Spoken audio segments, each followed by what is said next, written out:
Bonjour à tous et bienvenue sur EWA TV, la chaîne de EWA le voilier. Aujourd'hui, on va parler Starlink. Ça fera certes une vidéo de plus sur YouTube, mais cette vidéo a pour objectif de vous parler essentiellement de l'alimentation et de la consommation électrique. En effet, dernièrement, j'ai fait l'acquisition d'un kit Starlink et après mûre réflexion, j'ai fait le choix pour le kit standard de génération 3, les générations que l'on trouve actuellement au mois de mai sur le marché Starlink. On va parler dans cette vidéo de sa consommation électrique, de la manière dont alimenter et de la manière dont on pourra l'alimenter à bord de nos voiliers. Allez, on voit ça tout de suite.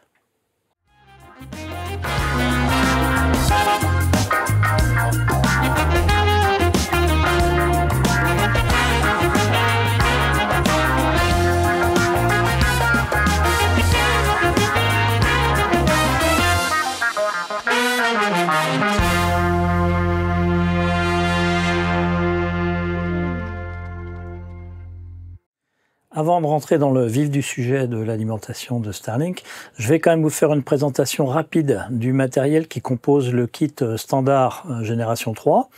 On va tout de suite commencer par l'antenne, puis on verra le routeur et le bloc d'alimentation ainsi que le câble qui est fourni avec. Voici donc le premier élément de ce kit. Donc c'est l'antenne. C'est une plaque toute fine. C'est pas très épais du tout, qui est livré avec un trépied, puisqu'à l'origine, cette antenne est prévue pour être posée à plat, au sol, directement. Sur nos bateaux, on va avoir besoin de les installer sur plutôt un mât. Pour ça, il est vendu en option, c'est à part du kit, un support de mât, qui va venir s'installer à la place du pied. Ce pied, il s'enlève, et à la place, on y met le support. Et ici, on viendra y insérer le tube sur lequel on pourra donc poser l'antenne. Le deuxième élément de ce kit, c'est ce routeur, qui est un petit objet avec un design sympathique, où il n'y a rien dessus. Il y a juste le logo de la marque, Starlink. On a ici un petit voyant lumineux qu'on ne voit pas puisqu'il ne se voit que lorsqu'il est allumé. Au dos, on y trouve un petit cache ici sur lequel on a deux prises RJ45, la prise de connexion de l'antenne qui est du RJ45 également, et ici le câble d'alimentation électrique. Il n'y a aucun bouton d'alimentation, pas de bouton marche-arrêt nulle part, donc on ne peut pas l'éteindre. Le seul moyen de l'éteindre, c'est de le débrancher. Le troisième élément de ce kit, c'est le bloc d'alimentation, un boîtier tout simple, avec une entrée secteur et une sortie avec une fiche unique type banane très classique que l'on va aller brancher au dos du routeur.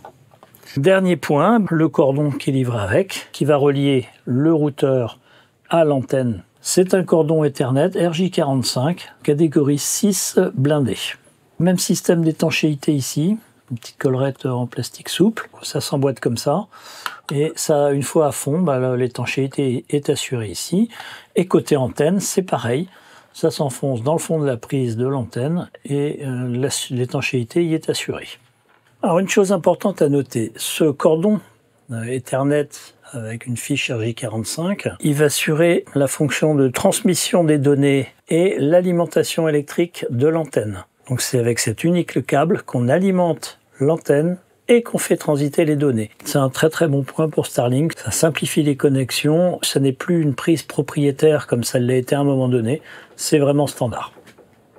Nous allons voir maintenant la consommation réelle de ce kit Starlink standard génération 3. Pour ça, on va utiliser l'appli Victron Connect de mon BMW 712 qui est connecté aux batteries de bord.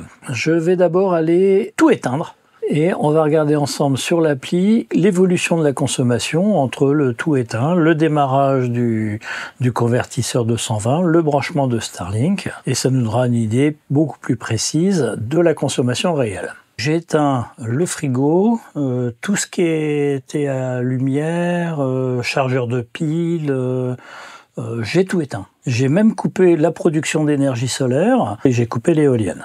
Donc on va voir maintenant sur l'appli Victron Connect qu'est-ce qu'il en est. Nous voilà donc sur l'appli Victron Connect. Courant consommé 0,10 ampères. C'est-à-dire que j'ai une consommation de moins 1 watt. C'est normal, j'ai disons la mémoire de l'autoradio qui est branchée en direct sur les batteries. Il y a les deux voyants des deux pompes de cale qui elles sont branchées en direct sur les batteries. Donc voilà, j'ai 1 watt on va dire de consommation résiduelle. Je vais aller mettre en route le convertisseur 12220 sans rien brancher dessus. Voilà, là j'ai allumé le convertisseur 12220 et vous voyez que la consommation est passée de moins 1 watt à moins 7 watts. Maintenant je vais brancher Starlink avec la prise 220 que j'ai présentée tout à l'heure. Voilà, je viens de brancher Starlink, donc là on voit une consommation qui monte à 18 watts. On va laisser la Starlink se mettre en route pour bien se stabiliser. La connexion est établie. On peut voir une consommation de 72 watts, 70, 71, 72. Sur l'appli Starlink, dans la rubrique statistiques, on voit une consommation de 37 watts. Ça fait quand même une grosse différence, hein. C'est quasiment le double. La consommation annoncée par Starlink, eh bien on va ne pas en tenir compte et on va regarder vraiment ce que nous on consomme sur nos bateaux. On arrive à une 60-70 watts en moyenne. Là on a une petite perte actuellement à 55 watts. Je n'ai pas de trafic Wi-Fi dessus. On va en lancer un pour voir la différence. Je vais lancer une chaîne de télé.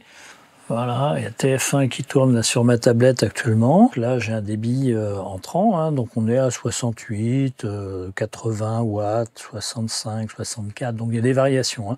Mais globalement, on est autour des 70 watts en moyenne. Hein. Ces 70 watts, c'est la consommation réelle de Starlink standard de génération 3 branché sur le 220 du bateau. C'est du 12 volts transformé en 220 qui est à nouveau transformé en 57 pour alimenter un routeur et une antenne. Grâce à cette première partie de la vidéo, on connaît maintenant la consommation électrique réelle d'un kit Starlink standard. Nous sommes sur un bateau. L'inconvénient de brancher Starlink sur le réseau 220, c'est que ça nécessite de mettre en route le convertisseur. C'est pas très rentable. Avec un boîtier externe d'alimentation, on va pouvoir le commander avec un interrupteur. Quand on regarde la photo des caractéristiques du groupe d'alimentation fourni par Starlink, c'est un groupe qui entre 100 et 240 volts pour une sortie en 57 volts, 3,42 ampères pour, et là c'est important, 195 watts. Ça, il faut vraiment retenir parce que c'est grâce à ces informations-là qu'on va pouvoir, 1, déterminer le choix de notre alimentation externe et 2, calibrer le fusible que l'on va mettre entre le bouton marche-arrêt qu'on va installer et cette alimentation.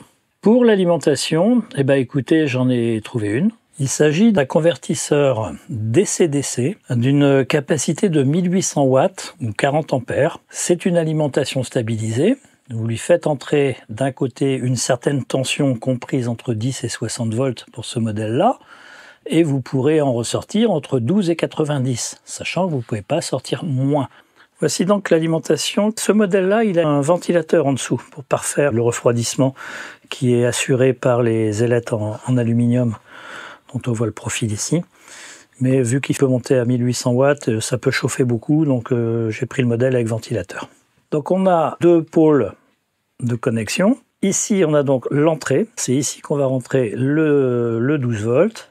Et à la sortie, on va sortir la tension que l'on souhaite.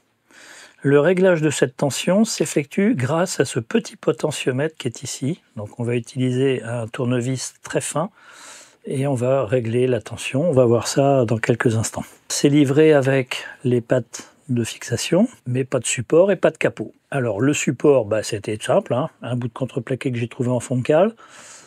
J'ai fait les 4 trous pour mettre 4 vis. Et j'ai prévu 2 vis pour fixer sur le plancher de l'intérieur du tableau électrique de mon bateau.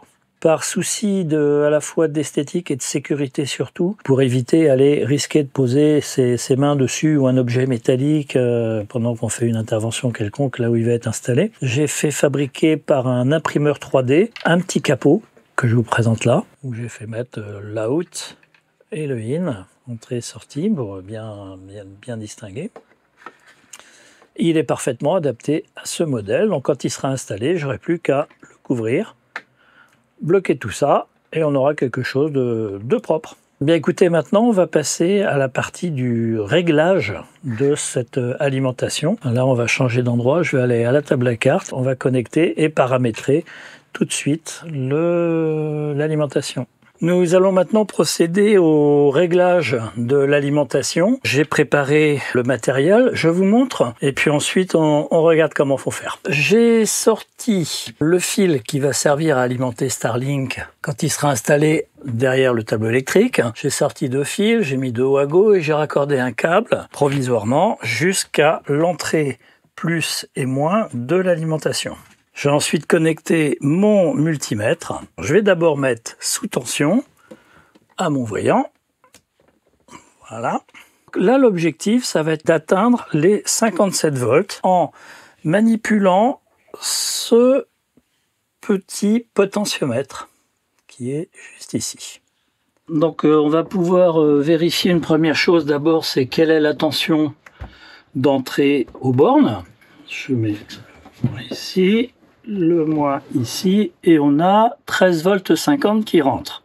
Donc jusque là tout va bien. Maintenant on va connecter aux bornes de sortie. Donc on peut lire sur le multimètre une tension initiale de 60 volts. Maintenant avec le potentiomètre, on va le faire redescendre aux 57 volts dont on a besoin. Donc là on tourne, alors je rallume, 59,8, 58, 57,5, ah là, 57,1, j'y suis presque. 57. Donc on a bien du 12 volts qui rentre, là en l'occurrence 13,5, et on en sort 57. Donc cette première étape est terminée. Je viens d'installer l'alimentation à son emplacement définitif. J'ai fait les connexions. Donc j'ai installé l'alimentation derrière mon tableau électrique que j'ai ouvert. Donc j'ai fait le raccordement de sortie là, et l'entrée ici. Ce fil-là, il s'en va jusque à cet interrupteur-là, sur lequel j'ai mis un fusible de 20 ampères. On va maintenant simplement faire une petite vérification rapide de la tension de sortie, vérifier par rapport au réglage que j'avais fait tout à l'heure, que j'ai bien 57 volts. Puis ensuite, je pourrai connecter et on verra la consommation électrique finale. Alors, la connexion, ce sera avec ce câble-là. Pour ne pas utiliser le câble fourni avec l'alimentation Starlink pour la conserver en bon état, j'avais fait l'acquisition d'un câble avec une fiche banane que j'ai modifié pour qu'elle puisse rentrer dans le routeur. Allez, on fait le contrôle. Donc une broche ici, une broche là. Voilà. Et maintenant, je vais allumer l'interrupteur. Et on a 57 volts. Je vais pouvoir maintenant brancher Starlink et ensuite on va vérifier la consommation électrique finale. Ainsi, je vais quand même poser mon capot, tant qu'à faire. Là. Voilà, le capot est posé, l'installation est terminée. Nous voilà dans les mêmes conditions d'alimentation que tout à l'heure, à savoir que j'ai coupé tous les consommateurs du bateau. J'ai même coupé la production d'énergie, j'ai coupé les 2 panneaux solaires et l'éolienne. On va voir maintenant sur l'application Victron Connect ce que donne la consommation avec cette nouvelle installation. Bien, nous voilà sur l'écran de l'application. On constate que j'ai toujours une consommation résiduelle, cette fois-ci un petit peu plus forte. Alors, je ne sais pas pourquoi, il y a 0,15 ampères, donc 2 watts. Tout à l'heure, c'était 0,10 pour 1 watt. Je ne sais pas pourquoi, je ne l'explique pas. Je vais maintenant les démarrer Starlink avec la nouvelle alimentation et on pourra voir la consommation réelle obtenue maintenant. Starlink est complètement démarré, la connexion Internet est établie. Eh bien, on voit une consommation maintenant de 51 watts. Bon, moins les 2 watts que j'avais tout à l'heure de consommation résiduelle. On arrive maintenant plus qu'à 50 watts, en gros, de consommation moyenne avec cette alimentation-là. Donc, c'est quand même pas négligeable. On est passé de 70 à 50. Je vais maintenant lancer, comme je l'avais fait tout à l'heure, une chaîne télé. Et puis, on va voir ce que ça donne. Voilà, j'ai lancé une chaîne de télévision sur mon smartphone. Ben, écoutez, là on monte à 60 watts, 59, 62. Voilà, en gros on est à 60 watts avec un petit peu de débit internet, plus mon ordinateur qui est allumé et qui est connecté. Bon, moi je lui demande rien, mais il y a peut-être un trafic qui se fait en arrière-plan. On a au moins gagné 10-15 watts. Ben écoutez, c'est toujours bon à prendre. Ça consomme quand même. Ça nous fait du 4 ampères et demi, presque 5. C'est une consommation, c'est gourmand, bon c'est normal, hein, l'antenne elle est active, hein, elle communique avec les satellites, elle reçoit de l'information, mais surtout elle en transmet, donc forcément ça nécessite de l'énergie. Bien, maintenant vous savez tout sur la consommation du kit Starlink standard génération 3. Si vous utilisez le mode 220 volts avec un convertisseur à bord, faut s'attendre à 70-71 watts de consommation. Et après avoir installé une alimentation externe, celle que je vous ai présentée, eh bien on arrive dans les 55-60 watts. On gagne au moins 10-12 watts, c'est pas négligeable. J'ai rien à ajouter de plus. Sur ce, je vous dis au revoir, à bientôt pour une prochaine vidéo dont cette fois-ci, je ne connais pas encore le thème.